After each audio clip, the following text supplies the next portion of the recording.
പൊന്നുഗുരുവായൂരപ്പന്റെ തിടമ്പേറ്റാൻ ഭൂലോക വൈകുണ്ഠമായ ഗുരുവായൂരിലെത്തിയ അഭിനവൈരാവതമാണ് ഗുരുവായൂർ കേശവൻ.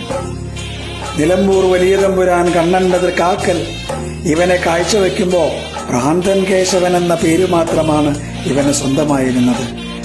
കള്ളക്കണ്ണന്റെ അനുഗ്രഹവും ഗരുഡമന്ത്രം ജപിച്ച വെണ്ണയും കേശവനെ ഗജേന്ദ്രനാക്കി.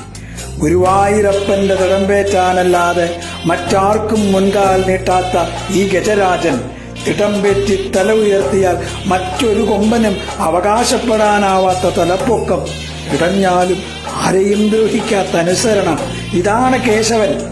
54 വർഷം പൊന്നു ഗുരുവായൂരപ്പനെ ശിരസ്സിലേറ്റി ഈ ഗജശ്രേഷ്ഠൻ ഒടുവിൽ ഒരു ഏകാദശി നാള് ഗുരുവായൂരപ്പന്റെ മുമ്പിൽ നമസ്കരിച്ച് സാക്ഷാൽ ഗോലോകത്തെ